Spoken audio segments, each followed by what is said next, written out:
welcome back to my another new vlog. তো আজকে আমরা দার্জিলিংয়ের রুটে যাচ্ছি।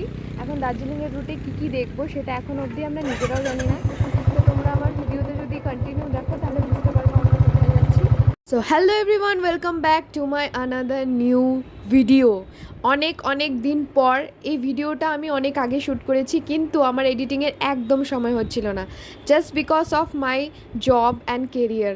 যাই হোক, তো এত শত কথা না বলে আমরা এই ট্রিপটা এনজয় করব। তো আজকে আমি বেসিক্যালি যাচ্ছিলাম দার্জিলিংয়ের কোথায় যাচ্ছি তোমরা এই ভিডিওটা পুরোটা দেখলে ঠিক বুঝে যাবে। তো দেখতে থাকো আমার সাথে, আর যারা এখনও সাবস্ক্রাইব করোনি প্লিজ সাবস্ক্রাইব করে দাও। তো সুন্দর একটা ভিউ দার্জিলিংয়ের রাস্তায়,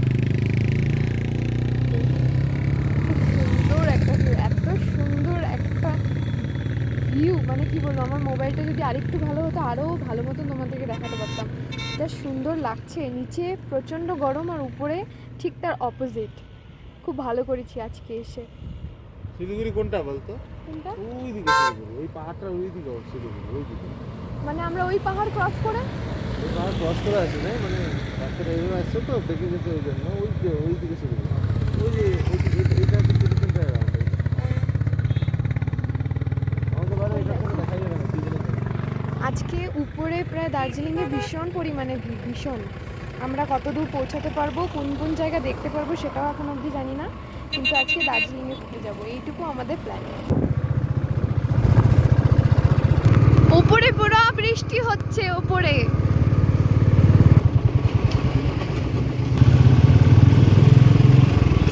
এই দেখো কার্শিয়াংয়ের এই অবস্থা, চারদিকে কুয়াশায় ভর্তি।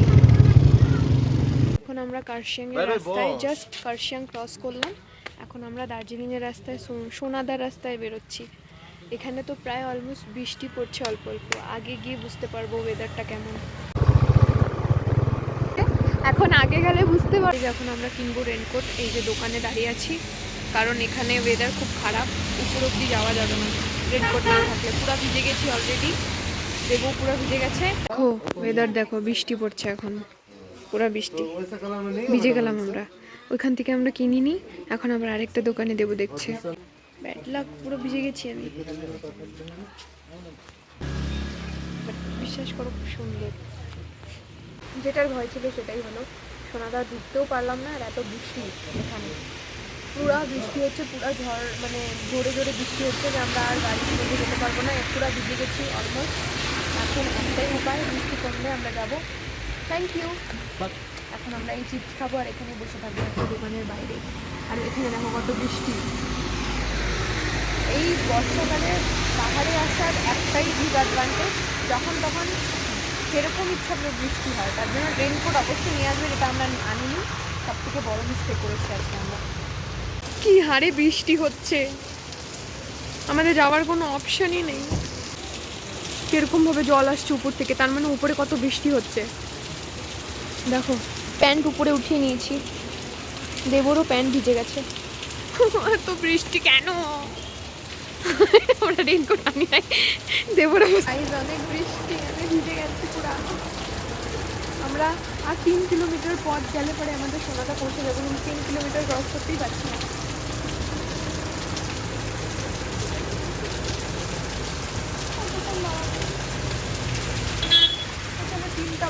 তিনটা এখানে বেজে যাবে, পুরা বৃষ্টি হচ্ছে পুরা।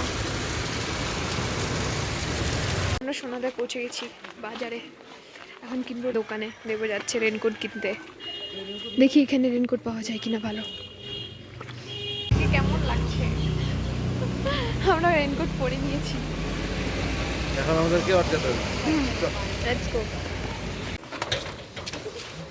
এখন যাওয়া যাক না, বসবো সাবধানে বস, কমটা যেন না পাবে। না, ফাটবে না। বাহ, চলো লেটস গো। বৃষ্টি আবার শুরু হয়ে গেছে না, দেখো ওই দেখো, যখন তখন আবার বৃষ্টি শুরু হয়ে যাবে। তো আমরা এখন বেরোবো ওইখানে। গাইজ, আমরা রেনকোট কিনে নিলাম, আমাদের 1000 টাকা চলে গেল, কিন্তু এখন এসে দেখছি এখানে কোনো বৃষ্টি নেই। যাই হোক, এটা একটা প্রোটেকশন শিল্ড, প্রোটেকটিভ শিল্ড কারণ ঠান্ডা হাওয়া থেকেও বাঁচাবে। আমাদের সাথে ধোঁকা হয়ে গেল। আগে যদি বৃষ্টি না পড়লো তাহলে মনে করবো আমাদের লাকটাই খারাপ ছিল, কেনার পর আমরা আর বৃষ্টি পেলাম না। গাইস কিছুটা এরকম টাইপের কুয়াশা আছে আজকে পাহাড়ের ওপরে। আমরা জাস্ট সোনাদা ক্রস করলাম একটু আগে, ক্রস করে এই যে আমরা এখন দার্জিলিংয়ের রুটে আছি। গাইস দার্জিলিং আসবো টয় ট্রেন না দেখলে হয়? এই দেখো টয় ট্রেন যাচ্ছে।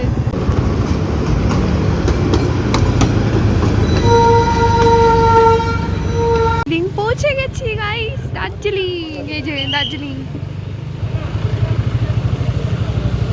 গাইস এখন আমরা দার্জিলিং মেন টাউনের মধ্যে আছি। দেখো ট্যুরিস্টের ভিড়। এই হচ্ছে সেই স্কুল যেখানে মেহুনা শুটিং হয়েছিল, সেন্ট জোসেফ স্কুল। এই স্কুলটা দেখে নিশ্চয়ই বুঝে গেছো এটা কোন স্কুল। ইয়েস অফকোর্স, এটা বলিউডের সব থেকে ফেমাস মুভি শাহরুখ খানের মেহুনা শুটিং হয়েছিল এই স্কুলটাতেই। অ্যান্ড দার্জিলিংয়ের সব থেকে ফেমাস স্কুল হচ্ছে এই স্কুলটা, যেটা আমরা সামনে দিয়ে গেলাম। রোপওয়ে, আমরা ওইখানে যাব আজকে। নোটিশে ভালো মতন বলে দিয়েছে 9:30টার সময় রোপওয়ে খোলে, আর এখন বন্ধ। এটা হচ্ছে দার্জিলিংয়ের ফেমাস রোপওয়ে, যেখানে ওই যে রোপওয়ে করে ঘোরা যায়। তো আমাদের আজকের প্ল্যানিং ছিল ওগুলোতে তো চড়ার, যেটা হয়নি। আমাদের প্রথমেই প্ল্যানিং ছিল আমরা রোপওয়েতে চড়বো। কোনোদিনও আমি লাইফে রোপওয়েতে চড়িনি, যাই হোক এটা আনসাকসেসফুল হয়ে গেল এই ট্রিপে। অ্যাকচুয়ালি রোপওয়েতে চড়ার জন্য তোমাদেরকে 9:30 থেকে 10টার মধ্যে লাইনে দাঁড়াতে হবে। পার হেড 300 টাকা করে টিকিট, মাত্র 300টা টিকিট পার ডে ওরা সেল করে। সমস্ত ডিটেল নিয়ে চলে এসেছি, কিন্তু আমি এটা বুঝে গেছি যদি আমাদের রোপওয়ে চড়তে হয় তাহলে আমাদেরকে আগের দিন গিয়ে দার্জিলিংয়ে থাকতে হবে, না হয় আমাদেরকে একদম ভোরে বেরোতে হবে। যাই হোক ব্যাড লাক, আমরা চড়তে পারলাম না, অন্যরা চড়ছিল সেটা দেখে একটু এনজয় করে নিলাম, কোনো ব্যাপার নয়। নেক্সট টাইম আবার যাব, কারণ শিলিগুড়ি থেকে মাত্র 70 কিলোমিটারের দূরত্বে দার্জিলিংয়ের এত সুন্দর একটা জায়গাতে আমি ঘুরতে পারবো, এর জন্য আমার কোনো আফসোস নেই। আমি নেক্সট টাইম আবার যাব, আবার ঘুরে তোমাদেরকে এই ভিডিওটা দেখাবো। এই বাহানায় আমি দার্জিলিংয়ে আবার চলে আসবো। আমি আগের বার এসে জু, বোটানিক্যাল গার্ডেন, নাইটিঙ্গেল পার্ক সমস্ত কিছু দেখে নিয়েছি, শুধু আমার এই রোপওয়েটা বাকি ছিল। একটু পরে দেখতে পারবে তোমরা যে দূর থেকে কি করে একটা জিনিসকে এনজয় করা যায়। আমি এই সময় এই জায়গাটাতে দাঁড়িয়ে সেটাই করছিলাম, কারণ অপশন নেই তো, আমরা তো চান্স পাইনি, যার জন্য আমি পিছন থেকে দেখছিলাম অন্যরা ঘুরছিল, আর আমার দেখে দেখে ভীষণ জেলাস ফিল হচ্ছিল। কাশ আমি যদি একটু যেতে পারতাম, তাহলে ভিডিও করে তোমাদের দেখাতাম আর নিজেও খুব একটা এনজয় করতাম। খারাপ, আমরা এখন জেনে নিলাম যে এখানে 9:30 10টার মধ্যে সমস্ত টিকিট বিক্রি হয়ে যায়। তো তোমরা যদি চড়তে চাও রোপওয়েতে তাহলে অনেক আগে আসতে হবে। আমরা আসছি 4টার সময় অ্যাজ এক্সপেক্টেড। আমরা আজকে চড়তে পারবো না। এ দেখো রোদ উঠেছে। তো এখন আমরা সামনে কিছু সাইট সিন দেখবো। আসছি যখন এত দূর কিছু তো একটা করবো। মেল আমাদের ঘোরা আছে, কিন্তু আমরা আজকে অফবিট ডেস্টিনেশনগুলো একটু দেখবো। সো দেখতে থাকো। দার্জিলিং মানে হচ্ছে একটা ইমোশন। এই যে সুন্দর সুন্দর গাছগুলো দেখছো, এটাই একটা সৌন্দর্য বলে মনে হয়। তো এখন আমরা যাচ্ছি হচ্ছে জাপানিজ পেগোডা টেম্পল, যেটা হচ্ছে বুদ্ধিস্ট টেম্পল। তো এই টেম্পলে আমি ঘুরিনি, এই টেম্পলটার অনেক ফটো দেখেছিলাম। তো ফার্স্ট টাইম এখানে ঢুকলাম, ঢোকার এক্সপিরিয়েন্সটা ছিল দারুণ অমায়িক। তো আমার কোনোদিনও এক্সপিরিয়েন্স ছিল না বুদ্ধিস্ট টেম্পল কেমন হয়, কী ধরনের পূজা আর্চা হয়, কিন্তু এই সময় গিয়ে সেখানে উপস্থিত থেকে আমি বেশ মজা পেয়েছি, খুব শান্তি পেয়েছি, যেটাকে বলে পিস। আর এটা হচ্ছে পেগোডা পিস টেম্পল। অ্যাকচুয়ালি আমরা যখন গিয়েছিলাম তখন চলছিল কীর্তন, তো আমার কোনোদিনও জানা ছিল না যে বুদ্ধিস্ট কীর্তন কেমন হয়। তো আমরা সেটাও একটু এনজয় করে নিলাম, ভিতরে ঢুকে প্রণাম করে বেশ মনটা শান্তি লেগেছে। তোমরা যাবে, তোমরাও এই জায়গাটা অবশ্যই গেলে পারে, যদি তোমরা পাও তোমরাও অবশ্যই ভিতরে গিয়ে প্রণাম করবে, দেখবে মনটা খুব ভালো লাগে। যাই হোক ভেতরে গিয়ে তো ক্যামেরা অ্যালাউ ছিল না, যার জন্য ভিতরে অ্যালাউ করতে পারিনি আমরা। তোমরা আওয়াজ শুনতে পাবে, এখন শোনো ভালো মতন আওয়াজ, এরকম ছিল কীর্তনের আওয়াজটা। আর এই হচ্ছে টেম্পলটা, অ্যাকচুয়ালি এটা হচ্ছে Buddhist temple, Japanese Buddhist temple.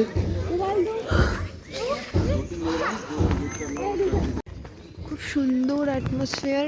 প্রায় দার্জিলিং থেকে কত কিলোমিটার, এটা আমাদের আগে ঘোরা হয়নি, যার জন্য এটা আমরা ম্যাপের মধ্যে দেখলাম যে এত দূর এসে কিছু কোথাও না কোথাও তো ঘুরতে হবে নিশ্চয়ই। তো আমরা এখন এসেছি এই টেম্পলটাতে।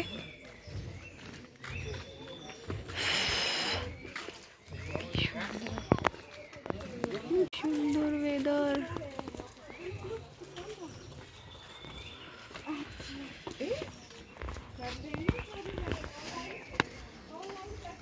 অনেকগুলো সিঁড়ি চড়ে উপরে যেতে লাগবে, উপরে গিয়ে সেই টেম্পলটা সুন্দর।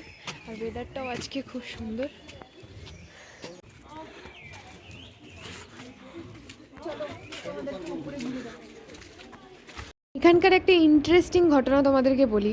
এই জায়গাটায় তোমরা যখন যাবে চারপাশ থেকে এত সুন্দর পাখির আওয়াজ পাবে যে তোমাদের ওই আওয়াজই তোমাদের মনটা একদম মানে কি বলবো, এত শান্ত ওই জায়গাটা যে পাখিদের আওয়াজ, কতগুলো পাখি কীরকম আওয়াজ করছে সেটা এক্স্যাক্টলি তোমরা শুনতে পাবে।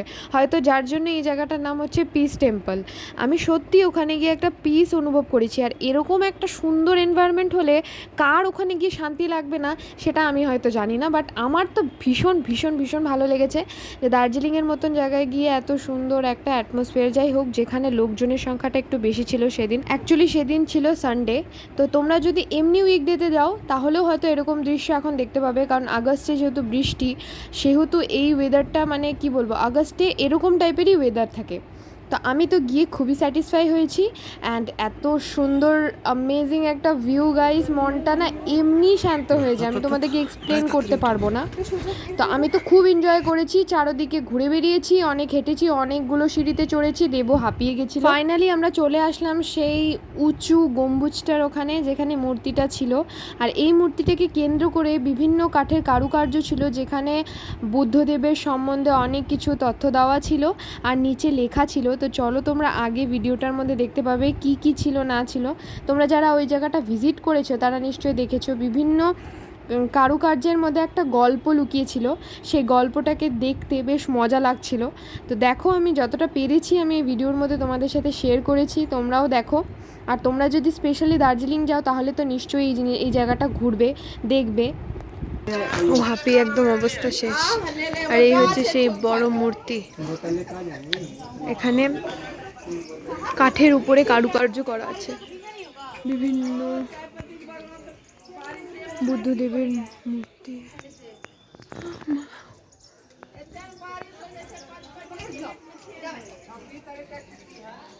আর ওই যে আমাদের হাঁপিয়ে গেছে, এইটুকু সিঁড়ি চড়তেই শেষ, 100টাও সিঁড়ি ছিল না রে। চল কোথায়? লেখা এখন আমরা করব পরিক্রমা, যেমন আমাদের মন্দিরে আমরা পরিক্রমা করি। এটা বলতে হবে তো।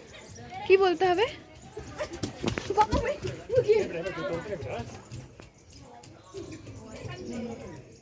King Bimbisara paying homage at পেনুভানা।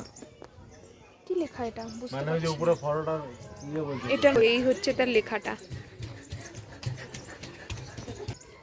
Gift of mango grove by আম্রপালিত বৈশালী। এই যে এই ফটোটার মিনিং লেখা। বুদ্ধদেব শুয়ে আছে এখানে।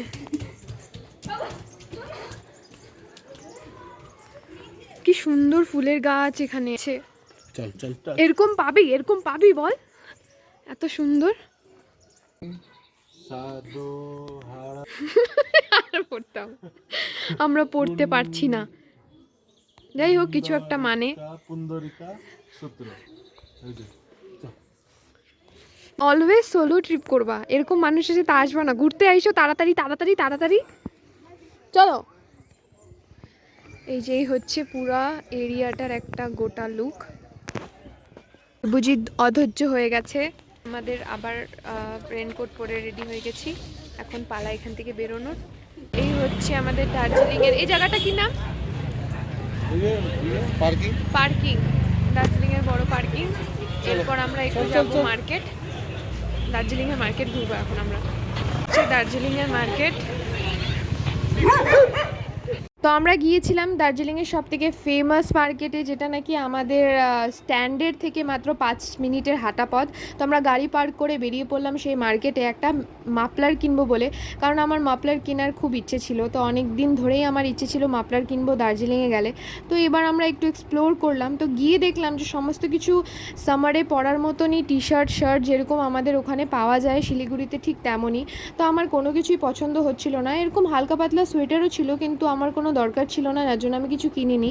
কিন্তু সবথেকে অবাক লাগলো যে এখানে এইটুকু জায়গার মধ্যে এমন কি জিনিস নেই, সমস্ত জিনিস এই গলিটার মধ্যে তোমরা পাবে।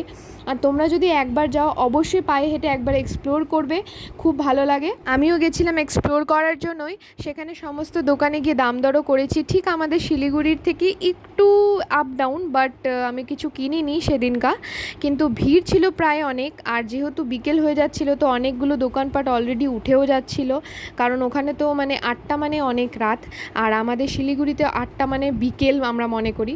তো তখন অনেক দোকানপাট উঠে যাচ্ছিল, তো আমরা অনেকটা দূর গিয়েছিলাম, তারপরে আমরা আবার ব্যাক করেছি, রিটার্ন করেছি।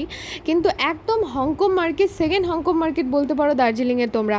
রাস্তার আশেপাশে চারোদিকে দোকান, ভালো দোকান থেকে শুরু করে নিচে ফুটপাতের দোকান, সমস্ত কিছু তোমরা ওই বাজারের মধ্যে পেয়ে যাবে।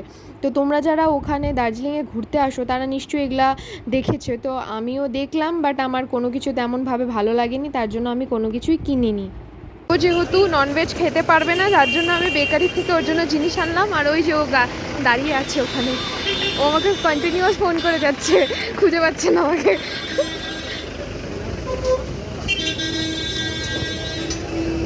হা হা হা, এই নাও। তো এই জায়গায় আমি দেবর জন্য কয়েকটা ভেজ আইটেম নিয়েছিলাম। ও যেহেতু উপোস করেছিল, একাদশী ছিল, যার জন্য ও তো ননভেজ খাবে না। তো আমি বেকারিতে গিয়ে কিনে নিয়ে এসেছিলাম ওর জন্য। তো এখন আমাদের বাড়ি ফেরার পালা, কারণ বিকেল প্রায় 6টা বেজে গেছিলো, অ্যান্ড এরপর দেরি করলে রাত হয়ে যাবে, যার জন্য আমাদের এই মুহূর্তেই দার্জিলিং থেকে বেরোতে হবে, তার জন্য আমরা প্রিপারেশন নিচ্ছিলাম। অ্যান্ড দেখো last final look of Darjeeling, কারণ আমরা সেদিন মেলে যাইনি, শুধুমাত্র এখানে ছিলাম পার্কিং লটে। এখন আমরা রেডি হয়ে প্রায় বেরিয়ে পড়বো বাড়ির পথে। আর অবশ্যই তোমরা যারা এখনও অবধি সাবস্ক্রাইব করোনি অবশ্যই সাবস্ক্রাইব করে দাও। এরকমই ছোটো ছোটো ভ্লগ, ছোটো ছোটো ভিডিওস অ্যান্ড শর্টস আমি এভাবে শেয়ার করতে থাকবো। আই হোপ তোমাদের পছন্দ হবে। গাইস, এই হচ্ছে ওয়েদার আমাদের রাত্রেবেলা দার্জিলিং থেকে ফেরার। মানে বুঝতে পারছো তো, এটা কুয়াশা বলবো নাকি এটা বৃষ্টির জন্য মেঘ বলবো কিছু জানি না, বাট ওয়েদার মানে একদম শীতকালের মতন কুয়াশা পড়া, আর ঠান্ডাও বেশ আছে, মুখ দিয়ে রীতিমতো ধোয়া উঠছে, কি বলবো। এ দেখো। বাই বাই এভরিওয়ান, দেখা হচ্ছে পরের ভ্লগে। এরকমভাবে আমার সাথে থেকো, আর যারা সাবস্ক্রাইব করোনি অবশ্যই সাবস্ক্রাইব করে দিও। দেখা হচ্ছে পরের ভ্লগে, টাটা।